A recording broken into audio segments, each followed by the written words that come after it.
Okay,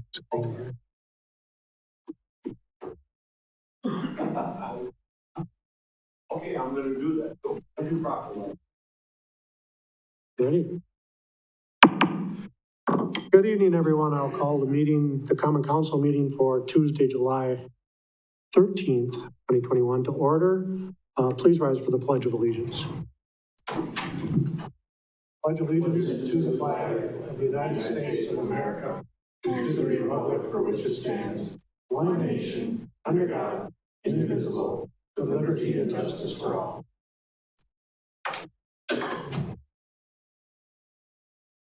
Item C is public comment period. Are there any members of the public who wish to speak? Please state your name and address and go ahead.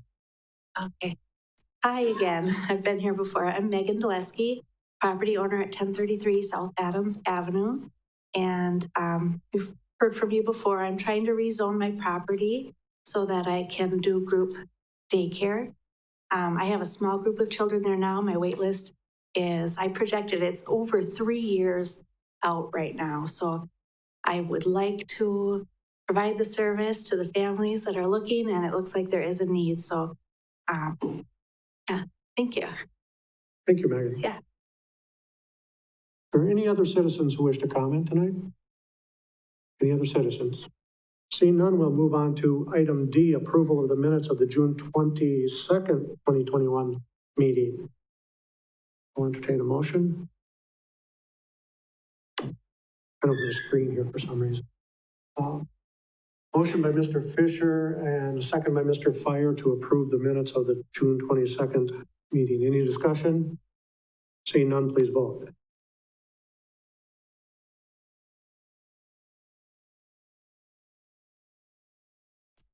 Rebecca? Mrs. Spiros? Yes. And that motion carries unanimously. I don't know why I don't have. Item E is staff updates. And we have an update on the Vandahay Waters from Justin Casperson. Justin. Thank you and good evening, everyone. At your place, I put some photos that were taken today of the project. The project is on schedule and on budget. I always try to start and end with that because that seems to be a popular question. Our second lift of asphalt was put on yesterday. They finished up striping today in the parking lot. All the landscape for the most part is put in. They have a few touch-ups to do. When you visit, you'll probably notice a few stressed trees, and those are well marked, and we'll be addressing those probably this year or even next year. The pool itself is full and operating. We had the state come down and do testing, so we passed testing for today. On Wednesday, tomorrow, we have the health department coming in to do testing and check over the facility for the health department to make sure we get that taken care of. All the other proper permitting and licensing is all taken care of. Staff is starting training this week, so we'll be starting training probably Thursday and then work through the weekend and into next week, so we're ready for our soft opening on Wednesday. And then as a reminder, we do have the ribbon cutting and dedication on Friday, next Friday, the 23rd at 11 o'clock, and then we'll officially open at 3 o'clock, and we'll stay open until 7 that day. But when you come on down and when you visit, even if you can't make it for the dedication or the soft opening, if you just want to stop down or you want a tour, feel free to reach out to me, preferably call or get a hold of me ahead of time because I'm typically running around with my head cut off at this point. But I'll try to give you guys a tour behind the scenes so you can see a little bit more than what the public will see. Otherwise, I look forward to seeing you guys all at the soft opening or the ribbon cutting. And it's nice to see this project finally come to conclusion. It's been a long time coming for the community, and it's obviously been a long time coming for the council and a lot of tough decisions. So I thank you guys for the support. Thank you, Justin. I know I could have used the pool earlier today. I think we all could have seen it open a little bit earlier. Any questions from the group? Mr. Butke. Yeah, I would think it'd be appropriate when it's open that our Park and Recreation Director goes down the water slide. Duly noted. Any other comments for Justin today? Thank you, Justin. Item F is the council president's comments, and I have nothing this evening. Item G is the council comments. Anybody have a comment? Seeing none, we'll move on to item H, reports from commissions, boards, and committees. No commissions, boards, or committees today. Item I is the consent agenda. A motion for Mr. Hendler and a second for Mr. Rosendich. Is there any discussion on the consent agenda before we vote? Seeing none, all those in favor, vote on your thing. Mrs. Spiros? Yes. Thank you. And that motion carries unanimously.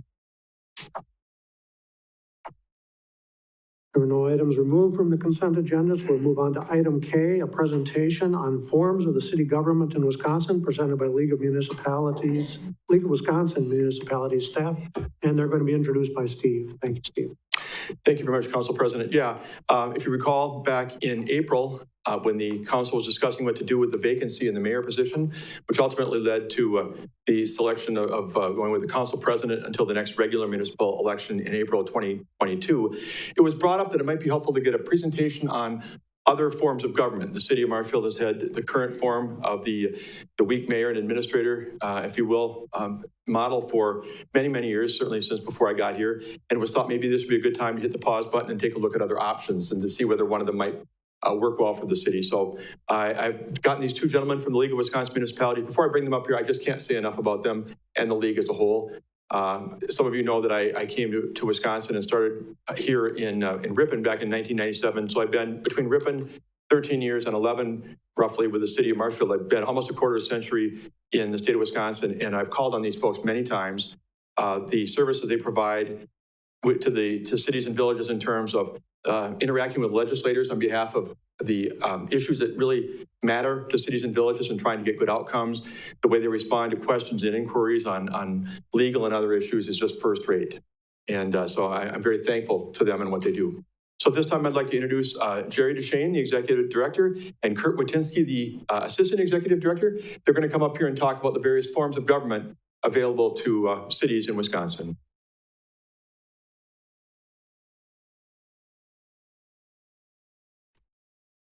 Thank you, Steve. And I'm looking at myself up there. It's cutting the top of my head off, which for me is a good thing. My top of my head has not looked that good in a long time. I just want to say a few introductory things, and then Kurt will take over and walk through a few slides. Try to be respectful of your time, but at the same time, invite you. This is huge. I mean, this is a conversation that if you choose to make a change will ripple for generations. So I wish you the best of luck, but by all means, milk the two of us for every bit of information you can, both now and as you go forward, if you choose to move forward. First of all, thank you for what you do. Thank you for serving. That's an underappreciated line of work in Wisconsin, in my opinion. Thank you for your service in elective office. But also thank you, Steve, for the invitation. This time a year ago, while I was listening to the report about the pool, this time a year ago, just about every municipal pool in the state was closed, as you well know. And quite frankly, Kurt and I, along with most of my staff, were desperate to get back out and get to some city halls and village halls and have conversations about what's going on locally. I'm going to turn it over to Kurt. Kurt has been with the league for over 30 years, I believe 33 years. He started his career with the league right out of law school. Literally, they made him an offer before he had actually graduated, I believe. But he's been the league's chief legal counsel. He's our chief lobbyist. Now he's our deputy director. There are very few people in the state of Wisconsin who know more about the law as it relates to local government in Wisconsin. So I will be here. I'll be jumping in and out of the conversation. I'm not an attorney, so take what I say with a whatever. But what I do know is local governments throughout the state. One of the questions that I know you're going to ask is which form of government is best? And the answer to that is sure. What's the next question? But the reality is there isn't I don't know that there is a best form of government for all cities and villages in Wisconsin. The question is, what is best for you? So with that in mind, Kurt, go ahead and take over and walk through the slides. All right, thanks. Thank you, Jerry. Hey, I'm going to sit down. All right, you sit down and listen, Jerry. All right, good evening, everyone. Thanks. And I want to extend a thank you, that same thank you that Jerry extended to invite us up here to talk with all of you about this topic. I also want to thank Steve for your kind words. And Steve served on our board of directors at one time. Thank you for doing that, Steve. So we've worked together for many years, and it's been mutually beneficial. Thank you. So let me just locate this here. I think I can do it. There it is. All right, your technical person trained me well in the few minutes. Thank you. All right, so let's just get right into this, and let me see. There we go. So, mayor-council form of government is the most common form of government, the standard form of government in Wisconsin. It's the default form of government, and obviously most communities have that. So there are 190 cities in the state of Wisconsin, and 180 of those cities have a council mayor form of government. Oftentimes you hear people talk about a strong mayor versus weak mayor, strong mayor, weak council, or vice versa. But in reality, in state law, there is no such distinction, so you wouldn't be able to find that language in state law. There's also oftentimes people talk about a full-time versus a part-time mayor, and again, there's no statutory distinction of that nature in state law, but it does, practically speaking, refer to a distinction that exists as a result of the amount of salary paid to a mayor and how much time that person can devote to the office. And so that, I think that's really a distinction. When people talk about full-time mayors, they're talking about people who are paid a salary that enables them to spend, and they're expected to spend their full-time. They don't have another job. They're doing this full-time. I've put together a list of cities with full-time mayors, that is mayors that are paid, salaries that one would expect to be there full-time with no city administrator. We'll talk about administrators in a second here, but just give you a flavor for, these are full-time mayor cities, no city administrator. The department heads basically talk to the full-time mayor, and that's how the city operates. So it ranges from Appleton and Green Bay to, Greenfield and Kaukauna, some smaller communities, and then everything in between, La Crosse, Neenah, Wausau. You may have heard over the years of communities that have, they're on this list, that have really had division or discussion, strong discussion within their community over whether to hire an administrator as well as maintain their full-time mayor. La Crosse is one of those communities. Wausau, they both went to referendums on that issue, and both times I believe referendums failed. And the discussion continues in both of those communities. Should they have an administrator, full-time administrator, as well as a full-time mayor? There are some the list is smaller, of communities that have full-time mayors and a city administrator.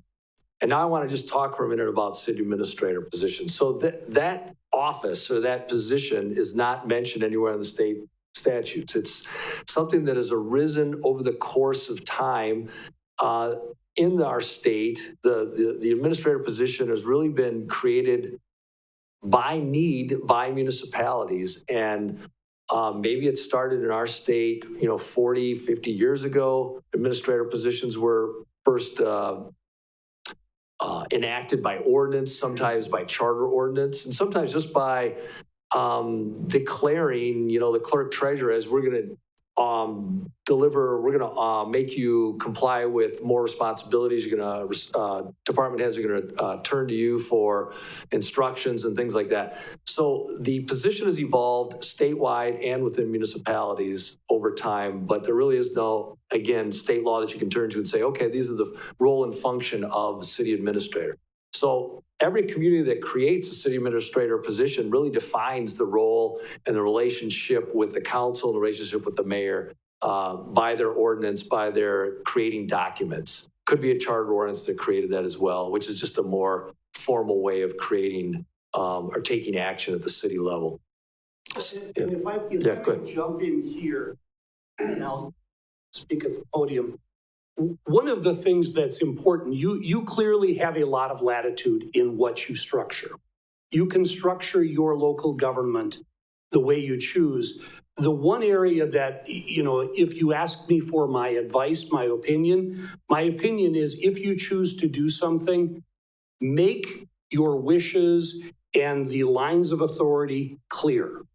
The greatest challenge where we see challenges at the local level, and they're going to happen, you're going to disagree with people at various levels, but what makes it much worse and much harder to resolve is when you have sort of a muddy, fuzzy, who's in charge, is it the mayor? Is it the administrator? Is it really the mayor?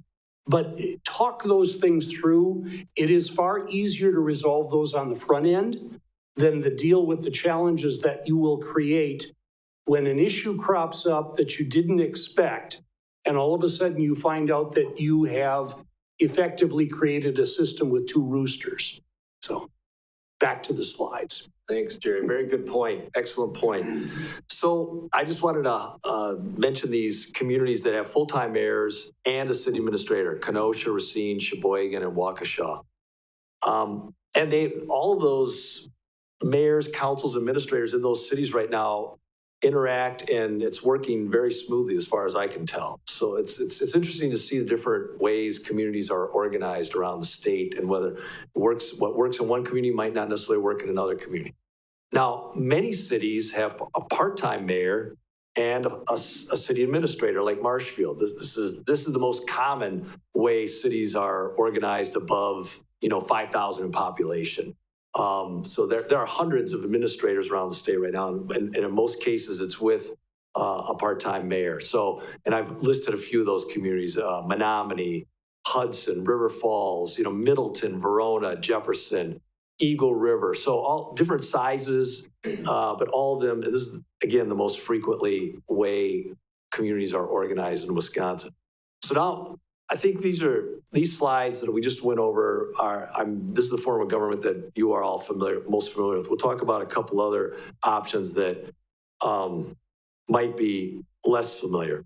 So other forms of city government that are actually mentioned in the state law that you could turn to, one of them is city commission plan. And has anyone ever heard of that plan in Wisconsin? Steve, I know you're a student. Okay, you guys must really read state law and statutory language before you go to bed or something, because this city commission plan is an option, but no community that I'm aware of has used it in Wisconsin. And maybe it was borrowed from other states. Maybe you worked in another state where it was more prevalent. Yeah. So, but essentially, this would be in Wisconsin, the way it's laid out in the statute. So the commission would consist of two council members serving a 2-year, one would serve a 2-year and one would serve a 4-year term, and then a mayor would serve a 6-year term, and that would make up your city commission. The mayor would lack veto authority, so there'd be different, it's different than a mayor-council form of government. So as I said, no city is currently using this, and I'm not aware of any historically in Wisconsin that have used this form of government, but it is available. So the other alternative form of city government that is more prevalent, a minority of communities use, but it's much more discussed and familiar for most communities around the state, is a city manager plan. And so this is where you replace a mayor with a professionally hired, trained manager of the city. And that person's not elected. That person would be appointed or hired by the city council and would serve for as long as the city council is satisfied with the performance of the manager. And there is a statute that sets out kind of the division of authority and the expectations and the process for setting up this this form of government. There are 10 cities that currently use this city manager form of government. I've listed them: Beloit, Janesville, Whitewater, Platteville, Fond du Lac, Eau Claire, Oshkosh. You'll notice that at least half of the communities also are UW system communities. So, Whitewater and Platteville, Oshkosh, they all have city manager plan of government. Some of these communities a few of them have gone further than state law and used charter ordinance authority to create like a hybrid of the city manager form and continue to maintain a mayor, although not mayor in the traditional sense. So Oshkosh is a city, for example, that has a city manager form of government, city council, a city manager, but also has, by charter ordinance, created a mayor position that doesn't have veto authority.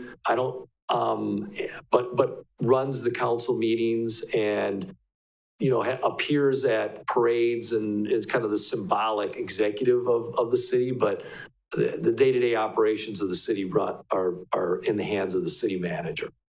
Eau Claire took a little different track about a dozen years ago, and they also used a charter ordinance to create a hybrid situation where they created a position of council president elected at large, not by the council, but the city at large. And that council president was granted more powers that were kind of reflected or mirrored some aspects of being a mayor too. So those are two examples of hybrid forms of government that play off of the city manager plan.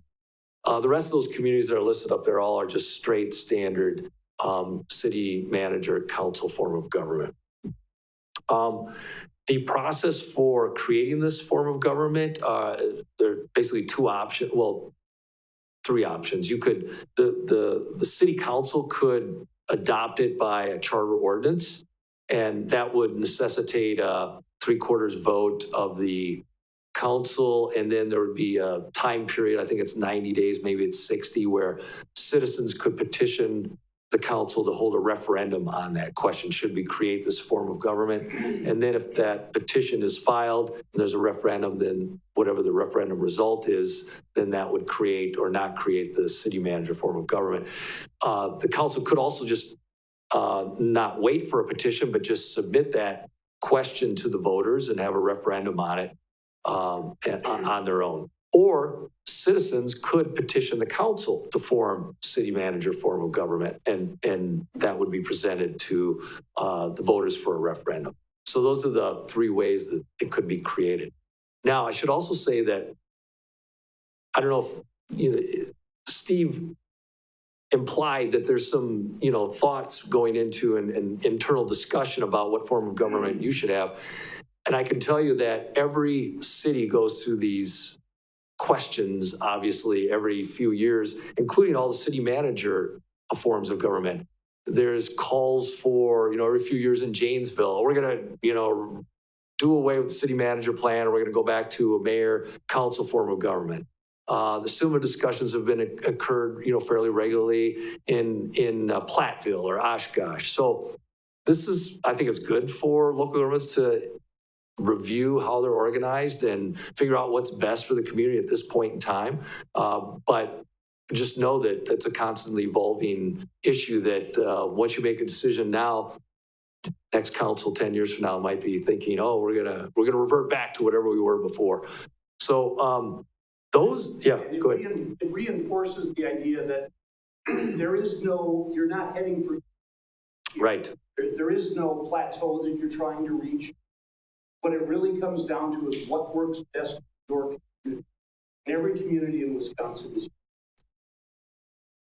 And really, that's a quick run through of the statutory options for different forms of government in Wisconsin. And there's lots of information on each of those forms if you want on some of the resources that we have at our association. One source would be our handbook for Wisconsin municipal officials, talks about each of those in a little bit more detail. And then I also included our contacts, including our legal team, Claire Silverman, and then our new government affairs director, Tony Herker. Any of us would be happy to talk more with you individually or as a group anytime, and happy to answer any questions at this point. Anybody have questions for Kirk or Jerry? Mrs. Spiros, I don't have a picture of you, so if you're waving at me, you'll have to speak up. Steve? Go ahead. Stand by Kirk for a minute. Yeah. Maybe this is an unfair question for you and Jerry, but is there a snapshot of what would be considered for folks like this to be pros and cons of each option, or is that not really something that can be kind of capsulized?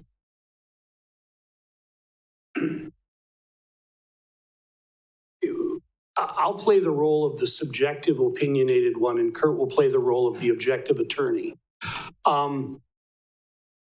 I didn't come prepared with that list, Steve, but if you back me up against a wall, I would say that assuming perfect adoption, assuming there wasn't baggage and that, we didn't muddy the roles and everything, a lot of cities that have a manager form of government will tell you that the city is at least, city operations at least, are somewhat removed, or the staff feels somewhat removed from political pressures, that they feel somewhat more insulated. That doesn't mean the police chief's not going to have a bad day if something goes wrong. The city still has accountability, but advocates for manager form of government will tell you that there's a little bit more separation there. The administrator form, what you have now and the variations, is the most common in Wisconsin because I think it gives the council the most freedom to sort of define what level of autonomy the administrator has. So I would say that you seldom see a city in Wisconsin adopt manager form of government. They don't do that anymore. It's almost like they don't create more cities in Wisconsin either. They create more villages every year. Every year there's a couple of more villages. Well, in a like manner, we've never seen, or I've not seen, a city go to the manager form of government, but we see cities and villages bringing in administrators for the first time frequently, or dialing up or dialing back the responsibility and autonomy of the administrator. And what it really comes down to, at least in my opinion, and this, again, this is me being subjective, is that the council doesn't feel like it's losing control, if I may be so blunt, that they can make the decision about the level of autonomy in the appointed official. Kurt, what would you add? Those were He could excellent. disagree with me, but then he's got to walk home. That's right. No, those are excellent answers. And just to answer your question, Steve, that we do have, and I have seen kind of lists of, pros and cons of each of these forms of government. I'll send it to you and you can share with the council. And I'm sure the Wisconsin City Managers Association has probably put together some of those lists. I would just answer, look and see how most communities are organized in Wisconsin. And I think there's a reason for that. Most communities are organized with council, mayor, and administrator, and work it out. And maybe, as Jerry says, that councils are most comfortable being able to create that position of administrator, define the role and function, and also have a mayor. So, and we have over 100 of those. Of 190 cities, we have over 125 probably of that type of form of government. Any other question? Mr. Wagner? Yeah, thank you. It seems to me that you could create sort of a hybrid with the part-time mayor, council, and an administrator by assigning more duties or empowering the administrator with more responsibilities. Isn't that correct? And that would make it, but that would make it a de facto a weak mayor system. If depends on whether he has veto power or whatever, right? I mean, is that what happens with most of them? Is that why it's a preferred form of government? Because is it flexible from time to time? It's tough to generalize. The mayor's powers under state law, when you have an office of mayor, those statutory powers are what the mayor has. So it includes veto, running the meeting, tie, voting only when there's a tie vote. the executive powers sit with the mayor. It would be possible to, if you create the city administrator position, to say, hey, we want the administrator to, work with the mayor or not work with the mayor on preparing a budget annually and presenting it to the council and, administering and day-to-day operations and listening and instructing and working with the department heads fall in the hands of the administrator, not the mayor. So, yeah, you could articulate that in the ordinance, but you really can't eliminate The statutory mayor. powers of the mayor. Right. Well, thank you. Any other questions? Don't see any. So thank you, gentlemen, for coming in and making the long trip up here from Madison. And It was a short trip. We enjoyed the drive, and we really do enjoy being here. So thank you very anything more much. we can do to help, let us know. Okay. Thank you. Thank you. See you in October, right? Okay. Going back to the agenda, item L is a second reading of ordinance number 1459, a request to rezone property at 1033 South Adams Avenue, parcel 33-06971, from SR3 Single Family Residential to MR12 Multifamily Residential. Presented by Josh Miller, Development Services Director. Josh. Thank you, Council President. As was mentioned, Megan Dulesky is the applicant. She currently has a daycare, an in-family daycare at 1033 South Adams Avenue. She's looking to expand that and hold, I think she responded to Alderman Wagner's question, up to 24 slots in the facility if she's allowed to go to a group daycare. This facility was a group daycare in 2008. They got a conditional use permit. And they were operating as that until 2019, in which the previous owner had just stopped using it as a group daycare. And according to our code, any conditional use that's discontinued for a period of 12 months loses its status, essentially. In 2013, the council or the city adopted a new zoning code, and that basically made this district prohibited group daycares from this district, and previously it was a conditional use. So basically the lack of use lost the status of a group daycare. This was the land use plan, future land use plan on this area shows this as a medium density, which is usually up to 10 units per acre. The MR12 district does allow up to 12 units per acre, which would include some multifamily. But for the most part, the uses other than apartment, multiplex, and townhouses are identical, essentially, to the SR3 district for permitted uses. And the applicant is interested in solely doing a group daycare. But we do have to bring up that if for whatever reason the applicant chose not to do a group daycare or sold the property, they would be eligible to do some of these other uses that may or may not be as compatible. The surrounding uses do have, it's kind of a mixed neighborhood area. There's a CBRF across the street. It's a 20-bed. There's another CBRF to the south of that property, which is a 6-bed. North of the property is a duplex. And east of the property is single family. So it's kind of a mixed area anyways, and there's duplexes along South Adams Avenue.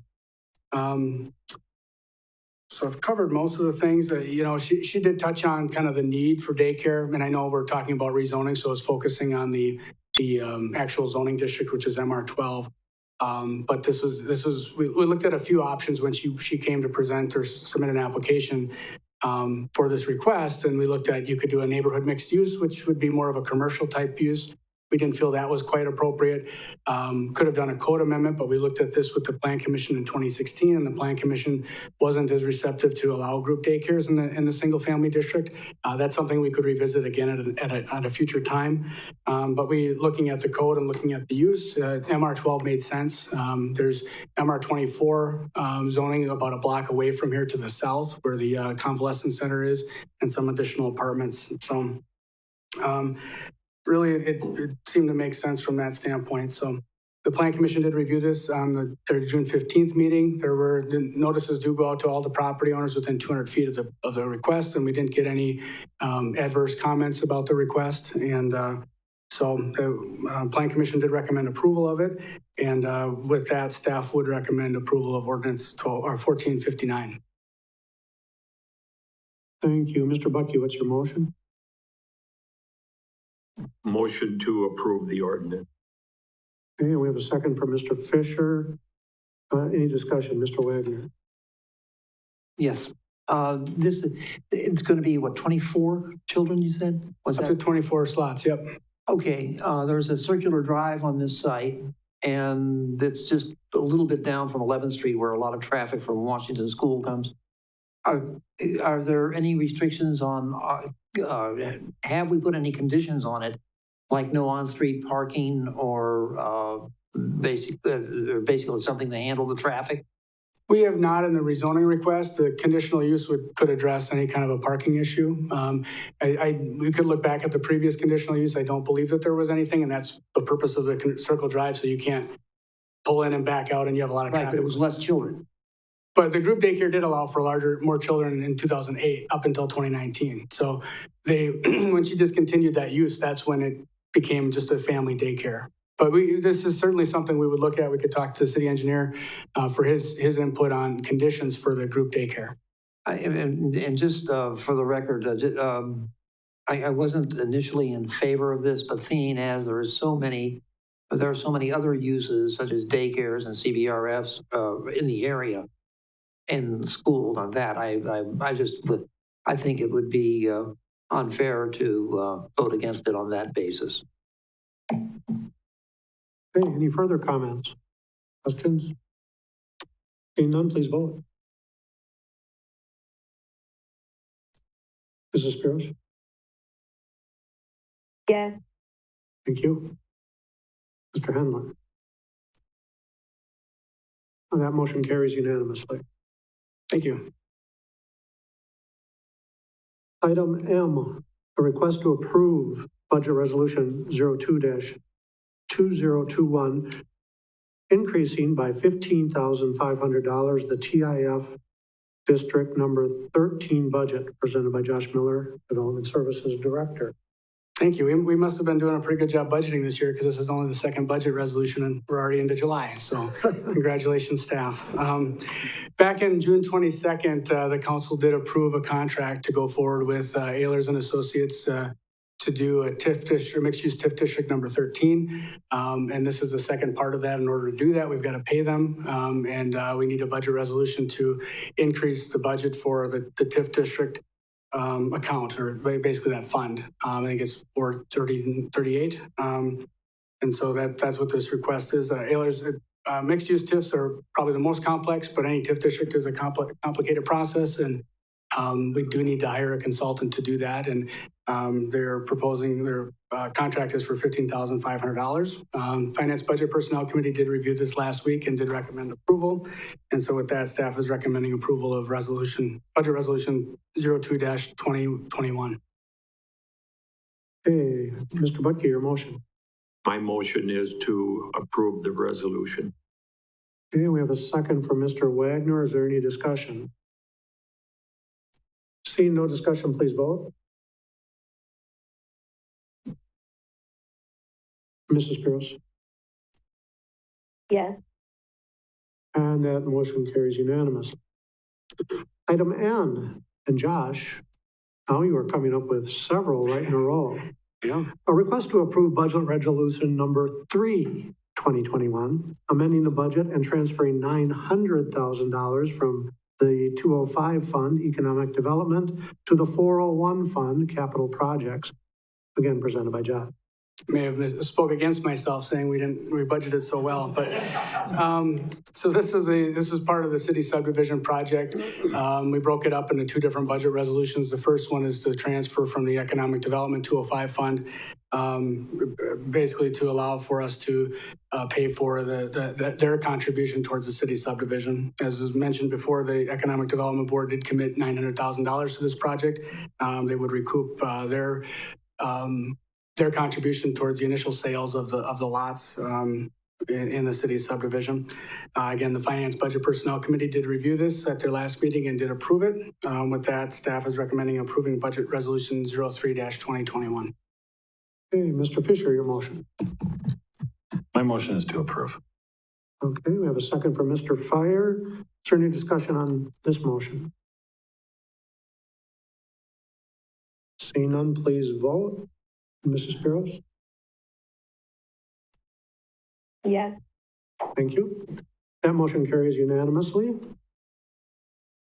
Item O, a request to approve budget resolution number 4-2021, consisting of multiple amendments to the Infrastructure Construction Capital Outlay Fund related to the city subdivision project, presented by Josh Miller. Thank you. And there's a lot of moving parts to this one, trying to get it all cleaned up for this proposed city subdivision project. The total proposed budget for the project was $1,526,300. And that's pretty close to what we estimated for from the beginning. So we're glad that the bids came in well and that contract was approved through the consent agenda earlier tonight.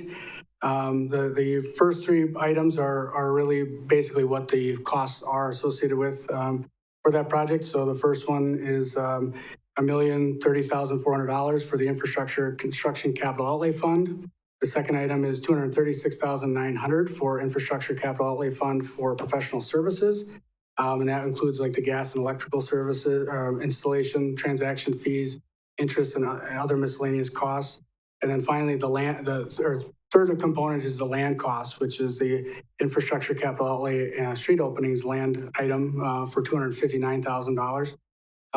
Item 4 is pertaining to the wastewater utility contribution of $73,000. They have generously offered to basically cover the costs of the infrastructure for the sanitary, the sanitary mains and that utility portion of that for $73,000. Item number 5 is the proceeds of long-term debt that the council would be taking on initially, and we hope to recoup some additional funding from, once we sell more than 20 lots, the additional funding would go to offset that, plus any additional funding for grants from the Wood County Seed Committee that we are applying for later this month. And then finally, the item number 6 is pertaining to the utility commission is also generously contributing to the project at $40,000. So that'll help offset some of the borrowing for this project. So that is item number 6 in that. So if we need more detailed explanation, I turn it over to Ron because he kind of knows the ins and outs of these a little better as far as the mechanics of it. But this was also reviewed at the Finance Budget Personnel Committee last week and was recommended for approval, and staff would recommend approval of Budget Resolution 04-2021 as presented. Okay, we have a motion.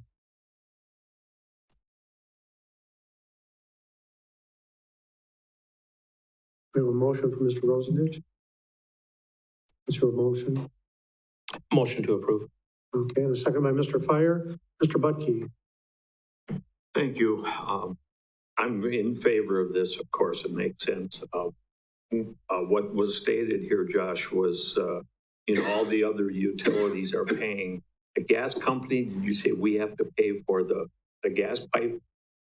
And is there anything that can, it almost seems fair that they're the ones making the money on this, that they should be paying something or all of it.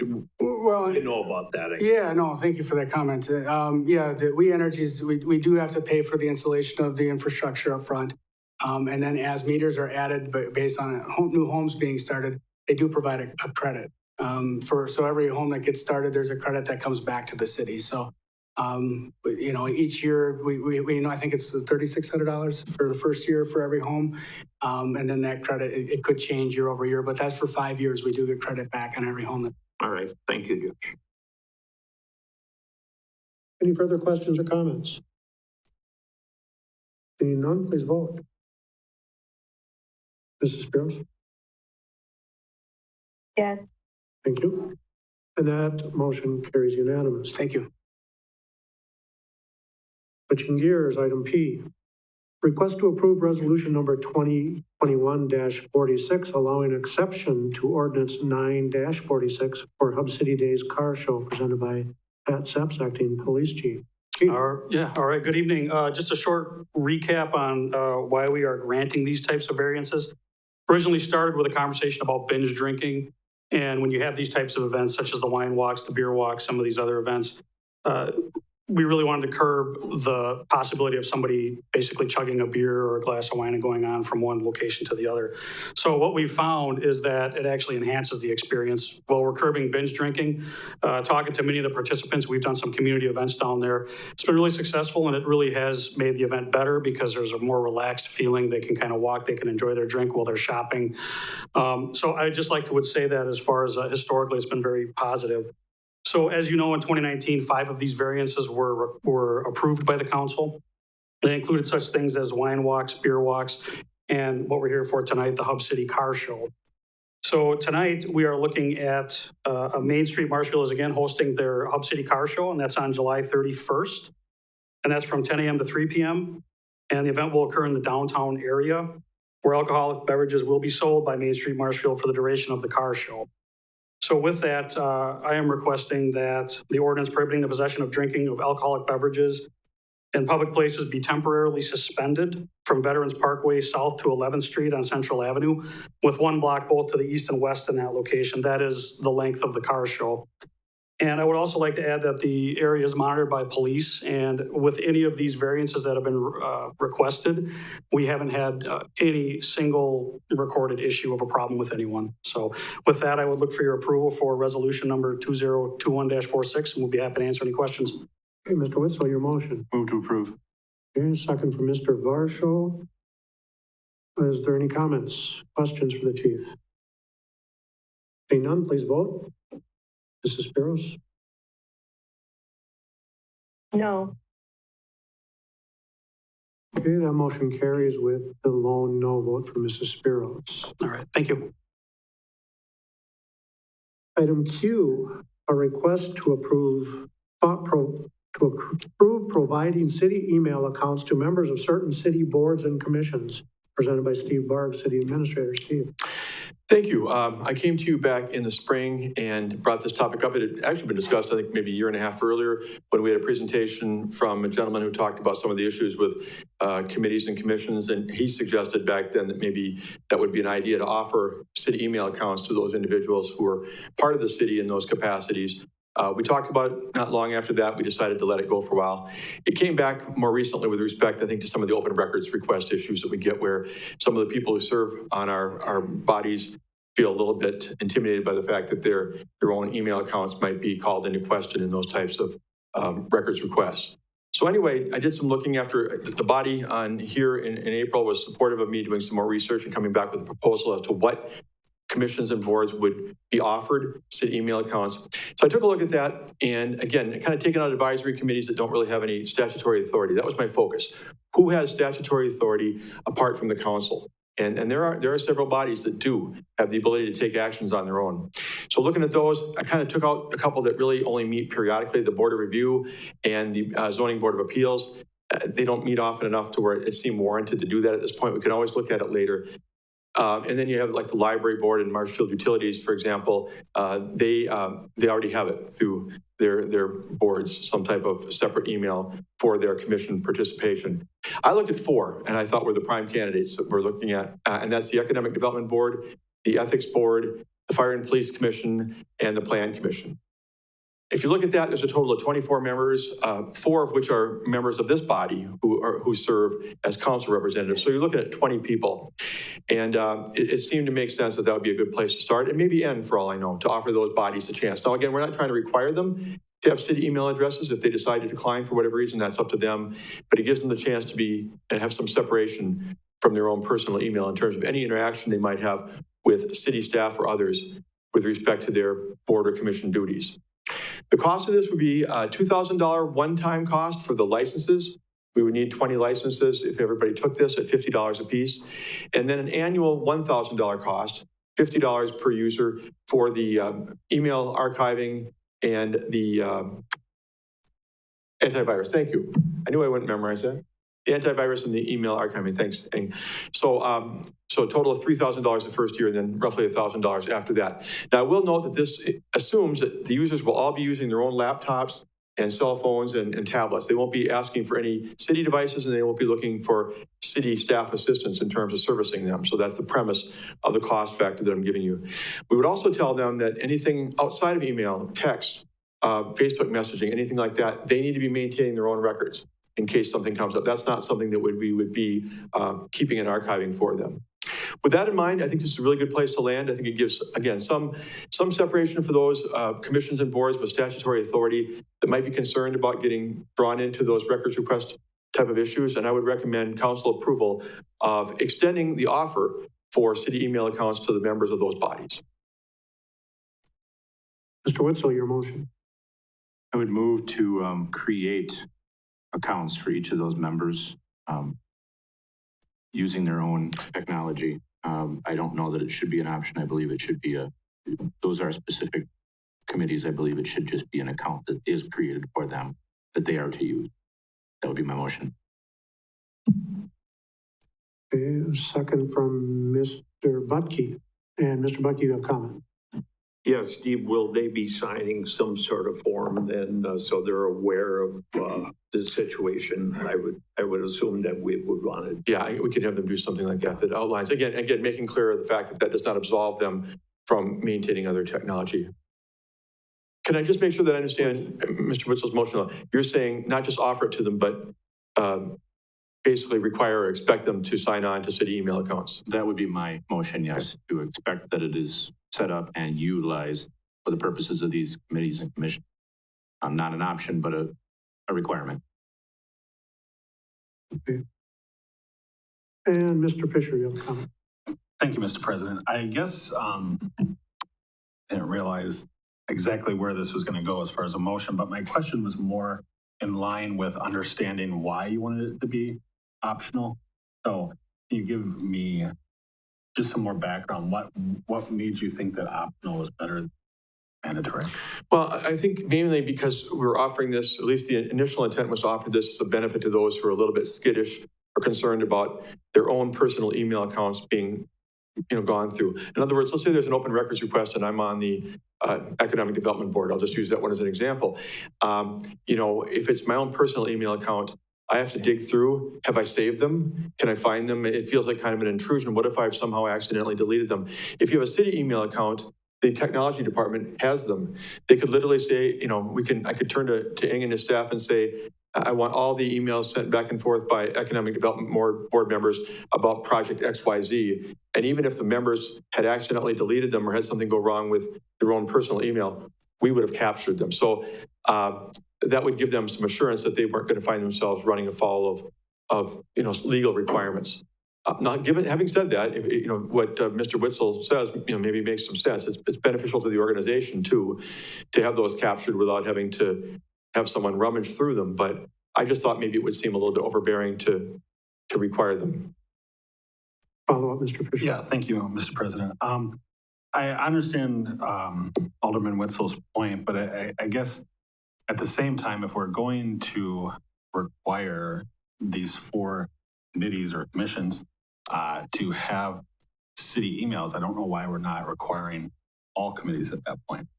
To me, it would just make, when you use the argument, we're doing this, why are we not requiring all? So I thought. And that's a fair question. The reason I separated out what I would call more the advisory committees is if you're on the Parks, Recreation, and Forestry Committee, if you're on the Historic Preservation Committee, pretty much the things that they approve have to go through the ladder. Maybe they have to go to the Board of Public Works, so they have to, whatever. They don't have the statutory laid out duties that some of these others do. Now, the Economic Development Board's authorities are not statutory, but they've been really conferred upon them to some degree by the council. But if you're the Plan Commission, you have some things that are laid out in state statute that are under your domain and, that you could have the final say on. And the same is true with the Fire and Police Commission. We've seen that with respect to basically managing the operations of those departments. So, I guess that's how I thought of it, and I can see it another way, but the fact that final decisions are being made by certain groups seem compelling to me, as opposed to those who are really just advising other bodies to take actions. Mr. Butke. I think Mr. Fisher's got a valid point, but what I would suggest is to go through with this and then do some research on it, Steve, and look at that. I think it could be a valid point, but let's deal with that after this would be my suggestion. Well, and in talking with Ing, and we can extend this later to additional bodies if we want to, if that's deemed necessary or appropriate. I guess, yeah, we see how it plays out maybe and go from there. Mrs. Spiros, did I see you waving or was that just moving? Okay. Mr. Fisher. Thank you again, Mr. President. I really didn't come into this knowing how I was going to vote, but I'm not against issuing email accounts. But the more I'm thinking about it, I do not feel comfortable requiring people who feel comfortable using their own personal account for city business. So I will be voting no. Any further discussion, questions? Okay, the motion is to require persons on these four committees to utilize the email accounts provided by the city. Anything else on that bit? Okay. All those in favor, or please vote. And Mrs. Spiros? Yes. Yes. That motion passes with 3 no votes, Mr. Fire, Mr. Varsho, and Mr. Fisher. Thank you. Item R is a request to approve the appointment of Melissa Schmidt of 1609 Heidi Lane to the Plan Commission to fill a vacant position for a term ending in 2024, as presented by me. Ms. Schmidt has recently relocated to the community and wishes to become involved, and I think it's commendable that she expressed an interest in the Plan Commission. There is no recommended action at this time unless we suspend the rules, but there's no reason to suspend the rules at this time. Final action will be scheduled for July 27th, 2021 meeting. Mr. Butke. Yeah, I really like that we're using our website. Tom, I believe, put that on there that we were looking for people. So I think that's good to get it out to the people when we have openings. So whoever's responsible for that, thank you. Okay. I'll just give Amy the credit that she deserves for that. And it was also in the newspaper and listed in other places. So we did have a successful response to that. Okay, item S is adjourned to closed session under Wisconsin statutes 19.85, section 1, section E, deliberating or negotiating the purchasing of public properties, the investing of public funds, or conducting other specified public business whenever competitive or bargaining reasons are involved, specifically the MCHS airspace lease, a request to purchase a residential lot in Daniels Addition, and the Marshfield Clinic real estate tax. Motion by Mr. Witzel, a second by Mr. Wagner to go into closed session. Roll call vote. Or vote on your device. Mrs. Spears. Yes. And we're in closed session.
Okay, we're back in open session and, I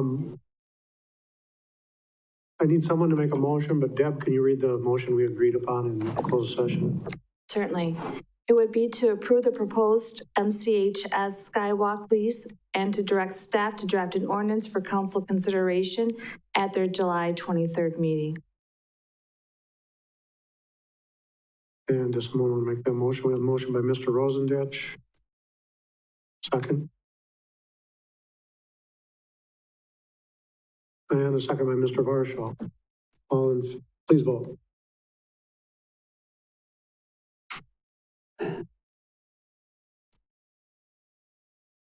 And that motion passes 6-2. Mr. Wagner, Mr. Fisher voting no. Are there any suggested items for future agendas? Mr. Rosendich. Yes, Steve, I'd like you to review, I believe when we started Zoom calls, it was more for COVID reasons. I'd like to see whether communities are actually still utilizing Zoom and if maybe it's something we should get away from, get back to more in person. I did, without going, can't say much right now, I realize. You go to the podium. Yeah, I will do that, Quentin. And I did send something, I think, to the city attorney earlier today. If we were to continue allowing remote participation, we're going to have to adopt some kind of a policy. We did it, the state made it clear that during the pandemic, people were allowed to do that, but we really should have something that sets some guidelines for that too. But I will bring this back on the 27th. All right, thank you. And Mr. Fisher. I'm just as confused about the button, so. Okay. So I have two requests for future agenda items, and they both come from constituents. So the first one is, I was asked by a constituent to have discussion about, and don't kill the messenger, about having chickens in the city. They didn't call him this time, they called me. So I was requested to have that be put on the agenda to discuss, I'm assuming the creation of an ordinance, Steve.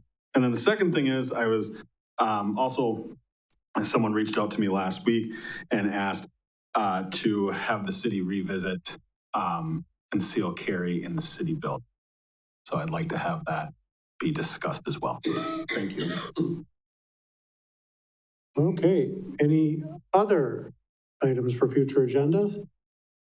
I'll take a motion to adjourn. Mr. Butke, and a second by Mr. Rosendich. All in favor, say aye. Oh, we have to vote, I guess. Everybody vote. We got these fancy machines, we have to use them. We're closed. We're adjourned. We're closed.